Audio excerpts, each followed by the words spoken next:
This is very typically called the cobra problem. And the story goes that at some point in India, there were too many cobras moving about, and the British authorities, or some such thing, declared there would be a bounty on the cobras, and you had to kill a cobra, and then you had to bring it on into some office to get your pay and a bounty on said cobra. But the problem here is, let me continue. So what happens? People go out and they kill cobras left and right, and they bring them to the office and they get the money, and then lo and behold, it gets much more difficult to find cobras, what with the success of the bounty program and all. So what would smart, enterprising people do under such circumstances? Why, they would start breeding cobras in their homes, in big, gigantic fish tanks and the whatnot. And then the program was so successful that the British authorities said, well, there'll be no more bounties on cobras.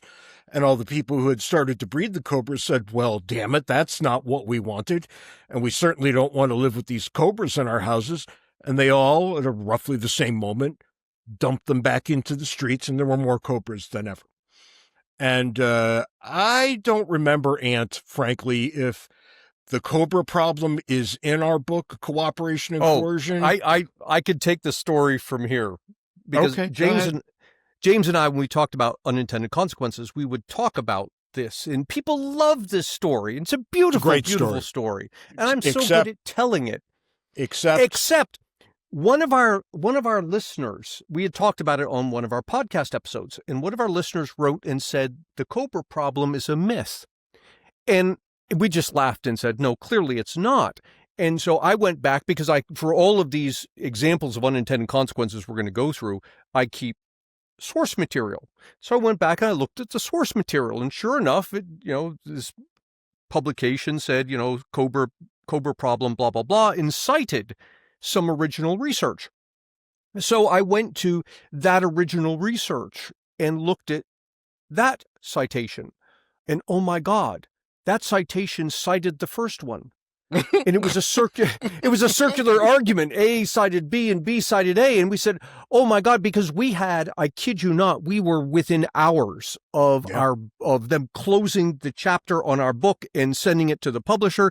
And we frantically called up the publisher and said, look, we've got this chapter that starts with the cobra problem. We find out the cobra problem isn't a thing. I remember this now. It turned out to be one hell of an oh shit moment. It really was. Yeah. Yeah. Because our books are going to go out. It's going to say this. We were together at the time, putting the final touches on the book. And Ant and I don't live anywhere near each other. We're rarely together unless we're working on something important. And I said, all right, well, maybe Ant's original source is just lousy, but there's going to be lots of other information out there. No, every source was lousy. This cobra problem never happened. And the very category of unintended consequences is known broadly throughout economics as the cobra problem. Right. It's the poster child for unintended consequences. Literally thousands of economists refer to this as the cobra problem. But it's really... Well, you go ahead.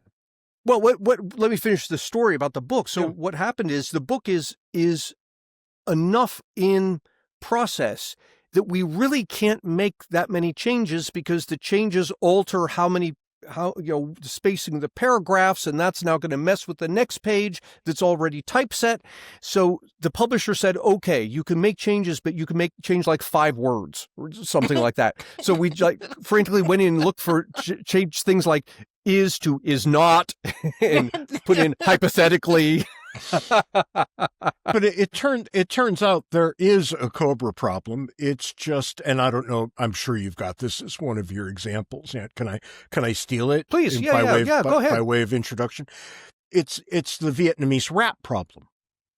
And it's almost point for point the same exact thing. And it happened in 1901.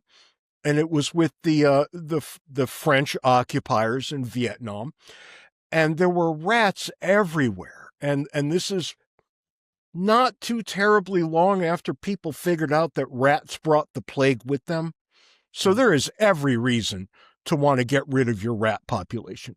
So the French start killing the rats, and they can't make a dent. And what they realize is they have to deputize all the Vietnamese to start killing rats. And the Vietnamese, no hometown fools, in order to prove you've killed a rat, you got to take its tail into the office, and they'll pay you 1 cent per tail. The Vietnamese know better, and they start just chopping tails off live rats, sending the rats back to the sewer. Why? Because more rats in the sewer means more rats with tails later. Later, right, yeah. And the unintended consequence of this policy to get all the rats killed in Vietnam was infinitely more rats than they started with. Yeah. Because they didn't require a rat carcass. When I lived in Utah, coyotes were a problem. They're a problem here in Arizona as well. But the ranchers had a real problem with coyotes in Utah. And where I lived for, I think, 2 years, you could get a bounty if you brought the lower jaw of a coyote. Mm-hmm. But, they made sure that the thing you had to bring in was going to lead to the demise of the coyote. Right. Yeah. Learning something from this sort of problem. But at a high level, unintended consequences are what happens when policymakers tell you have to do the following thing, or alternatively, you may not do the following thing. And people react, and what they do is they react in the best way they can, given the new constraint that is upon them. And often, not always, but often the way they act in response to new constraint can bring about the opposite effect of what you're looking for.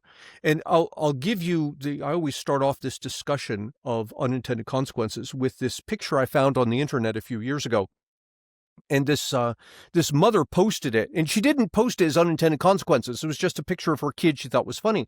She posted this thing, and she with the footnote that they've got a rule in their house that food isn't allowed in the living room and electronics aren't allowed in the kitchen. So no food in the living room, no electronics in the kitchen.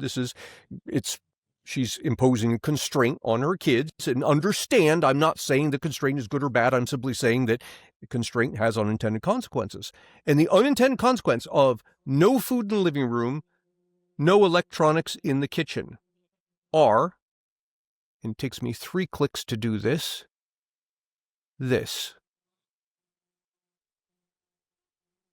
which is exactly what any 3-year-old would do in response to that rule.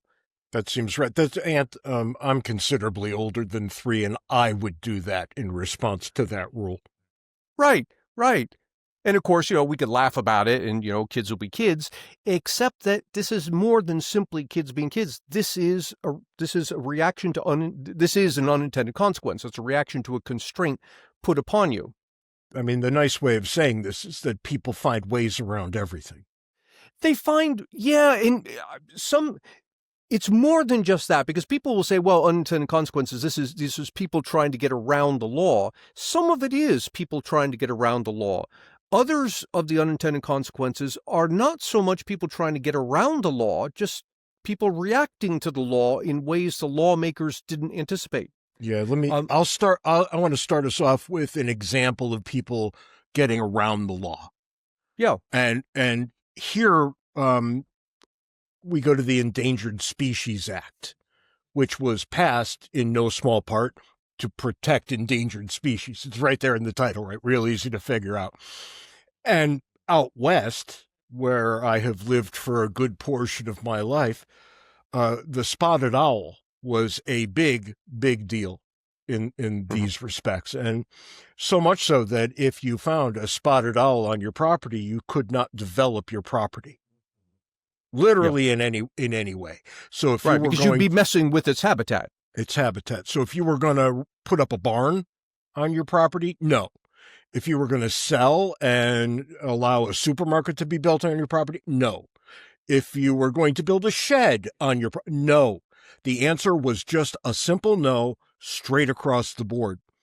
And ranchers in the West developed a bit of a slogan: shoot, shovel, and shut up. Right. Yeah. Yeah. Because the law was so draconian in terms of intruding on their property rights that it was in their interest to kill every spotted owl that they saw anywhere near their property.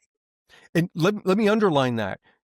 It's ranchers who otherwise wouldn't have had any beef with the spotted owl. No, they wouldn't have cared. The law actually incensed them to go out and hunt the damn things. That's right, because the minute some regulator finds one on your property, it's not your property anymore. Mm-hmm. So that's an example, a pretty advanced example of people getting around the law, breaking the law in order to avoid the more severe consequences. So what have you got by way of example of people who just act the way they act and unintended consequences emerge?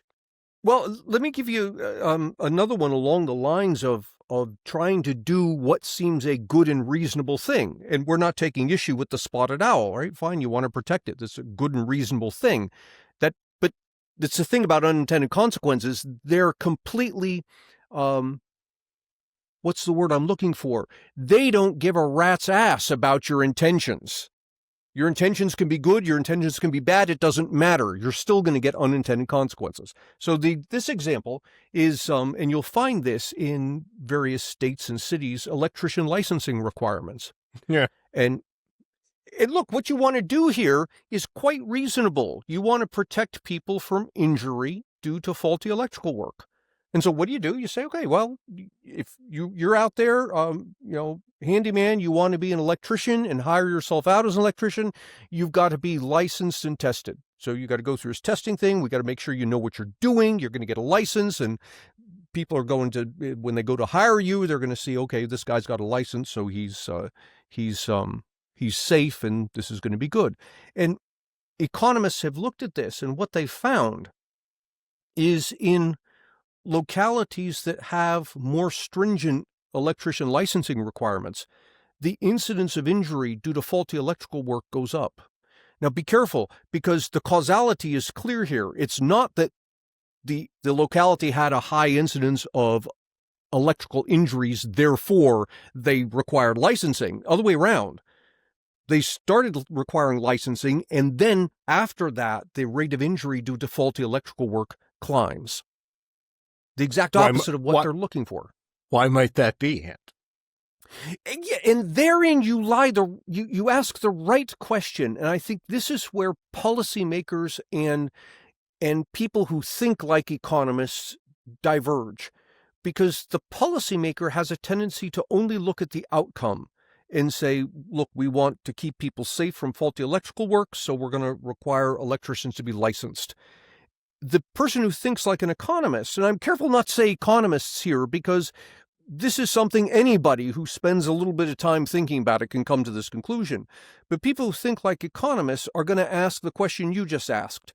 What happens next? So you've got this electrician licensing requirement, and the very first thing that happens is the number of electricians you have out there declines. Because before you can imagine a suite of electricians from the very low quality up to the very high quality. And there's this chunk at the bottom, at the low to middling quality, that are just either not going to be interested in getting licensed, or they're not going to be able to pass the test to get licensed, so they're out of the market. So immediately you've decreased the number of electricians. And then you got to ask the question again, what happens next? Hold the phone, because when you decrease the supply of electricians, the cost of an electrician skyrockets. Yeah, and that's what happens next. The price of electricians goes up, right? Way up, actually. Yeah. In fact, and that's very interesting, because the more stringent the licensing is and the more effort the government puts into enforcing it, the smaller the pool of electricians and the higher the price will be. Yep. So you get this direct consequence of more of the law is going to give you even higher priced electrician. So what happens when you call up an electrician to fix something and he tells you he'll be there, but he charges $75 an hour. And a lot of people say, forget it. I'll do it myself. I myself have done this. Right, yeah. And that's the problem, because your average homeowner is a worse electrician than the low-quality electricians you guys just knocked out of labor force. But I wasn't going to pay $400 for the installation of a ceiling fan. Right, yeah. I've done the same thing. Forget it, I'll do it myself. Never going to happen, right? I know where the fuse box is. And I know where the fuse box is can count as famous last words. Right. Words and Numbers Live is a members-only series in which James and I talk about issues in politics, philosophy, and economics. We take a deeper dive and then invite listeners for a live Q&A session. To participate in this exclusive series, subscribe to CiVL at CiVL.com. That's CiVL.com, where for $5 a month or $50 for an annual subscription, you can get access to their extensive library of content made by people who share our vision of upgrading society and making the world a better place. At CiVL.com, you can access our past podcast episodes as well as our Words and Numbers Live lecture series and see what lectures we have coming up. Find us at CiVL.com. That's CiVL.com.